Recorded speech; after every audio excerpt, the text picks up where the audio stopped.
भगवान भोलेनाथ सबके प्रिय हैं और थोड़ी सी पूजा अर्चना के साथ वो प्रसन्न हो जाते हैं।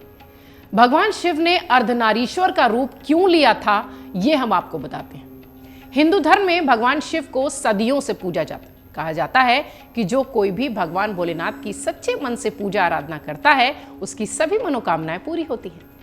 शिव जी की शक्ति के बारे में सभी जानते हैं, लेकिन क्या आप ये जानते हैं कि भगवान शिव के अर्धनारीश्वर रूप के बारे में क्या कुछ कहा जाता है? पुराण क्या कहते हैं, ग्रंथ क्या कहते हैं? इसी रूप के जरिए शिव जी ने सृष्टि में स्त्री और पुरुष दोनों की समानता को बताया है और अर्धनारीश्वर रूप लेकर सृष्टि में संदेश दिया है कि ये सृष्टि आगे तभी बढ़ेगी जब स्त्री और पुरुष साथ होंगे। अर्धनारीश्वर का रूप शिवजी ने क्यों लिया था और इसे लेकर क्या मान्यताएं हैं? शिवजी के अर्धनारीश्वर रूप को लेकर कई सारी मान्यताएं हैं। एक पौराणिक कथा ये कहती है कि जब ब्रह्मा जी को सृष्टि के निर्माण का जिम्मा मिला, तब तक शिवजी ने सिर्फ विष्णु और ब्रह्मा जी को ही अवतरित किया था और किसी भी नारी की उत्पत्ति नहीं हुई थी। जब ब्रह्मा जी ने सृष्टि के निर्माण का काम शुरू किया, तब उन्हें यह ज्ञात हुआ कि उनकी ये सारी रचनाएं जीवनोपरांत नष्ट हो जाएंगी और हर बार उन्हें नए सिरे से उत्पत्ति करनी पड़ेगी। उनके सामने ये एक बड़ी विकट दुविधा थी।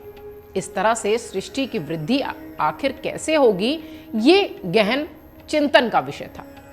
गहन विचार के बाद वो किसी भी निर्णय पर नहीं पहुंचे। तब ब्रह्मा जी को बहुत दुख हुआ। उसी वक्त एक आकाशवाणी हुई। आकाशवाणी में आवाज आई कि ब्रह्म, अब तुम्हें मैथुनी सृष्टि का निर्माण करना चाहिए ताकि सृष्टि को बेहतर तरीके से संचालित किया जा सके। आकाशवाणी सुनकर ब्रह्मा जी ने मैथुनी सृष्टि रचने का निश्चय किया, किंतु उस समय तक नारियों की उत्पत्ति न होने के कारण वो अपने निश्चय जो उन्होंने किया था, दृढ़ निश्चय, उसमें वो सफल नहीं हुए।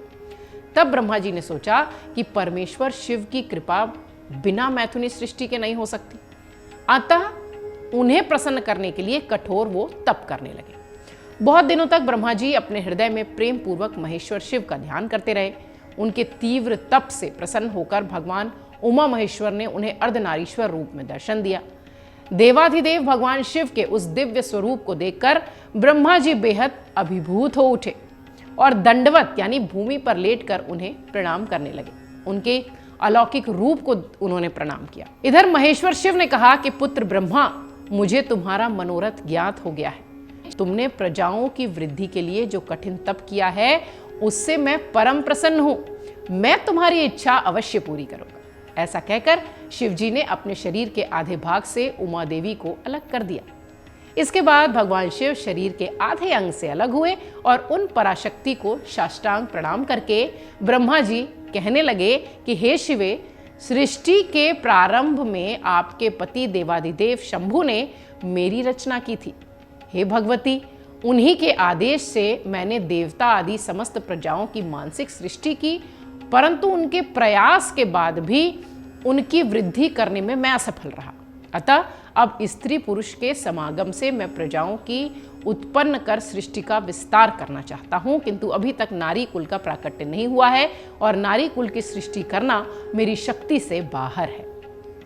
देवी, आप संपूर्ण सृष्टि तथा शक्तियों की उद्गम स्थली हैं, इसलिए हे मातेश्वरी, आप मुझे नारी कुल की सृष्टि करने की शक्ति प्रदान करें। ब्रह्मा जी ने आगे कहा कि हे देवी, मैं आपसे एक और विनती करता हूं कि चराचर जगत की वृद्धि के लिए आप मेरे पुत्र दक्ष की पुत्री के रूप में जन्म लेने का कृपा करें।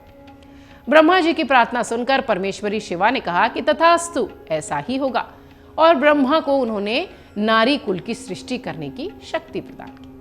इसके लिए उन्होंने अपनी भौहों के मध्य भाग में अपने ही समान कांतिमयी एक शक्ति प्रकट की। उसे देखकर देवेश्वर शिव ने हंसते हुए कहा कि हे देवी, ब्रह्मा ने तपस्या द्वारा तुम्हारी आराधना की है, अब तुम उन पर प्रसन्न हो जाओ और उनका मनोरथ कर दो। परमेश्वर शिव की इस आज्ञा को शिरोधार्य करके शक्ति ब्रह्मा जी की प्रार्थना के अनुसार दक्ष की पुत्री के रूप में उत्पन्न हुई। इस प्रकार ब्रह्मा जी को अनुपम शीश देकर देवी शिवा महादेव जी के शरीर में प्रविष्ट हो गई। फिर महादेव जी भी अंतर ध्यान हो गए। तभी से इस लोक में मैथुनी सृष्टि चली आ रही है। सफल मनोरथ होकर ब्रह्मा जी भी परमेश्वर शिव की शरण में गए। इसी प्रकार शिव और शक्ति एक दूसरे से अभिन्न तथा सृष्टि के आदि कारक हैं। जैसे पुष्प में गंध, चंद्र में चंद्रिका, सूर्य में प्रभानित्य और स्वभाव में सिद्ध है, उसी प्रकार शिव में शक्ति स्वभाव सिद्ध है। शिव में ही शक्ति है, शिव आधार तत्व हैं और शक्ति परिमाणी। अतः शिव अजन्मा आत्मा है और शक्ति जगत में नाम रूप के द्वारा राजा, यही अर्धनारीश्वर शिव का रहस्य है। स्त्री और पुरुष एक दूसरे के पूरक हैं और एक के बिना दूसरे का अस्तित्व नहीं है। यही बात हिंदू पौराणिक ग्रंथों में भगवान शिव के अवतार अर्धनारीश्वर के रूप में दर्शाई गई है। शिव का यह स्वरूप इस बात को इंगित करता है कि समाज में जो जगह एक पुरुष की होती है, वही जगह एक महिला की होती है। ये और ऐसी तमाम जानकारियों के लिए आप देखते रहिए जीवांजलि। अगर आपको हमारा ये वीडियो पसंद आया हो तो हमारे चैनल जीवांजलि को सब्सक्राइब करें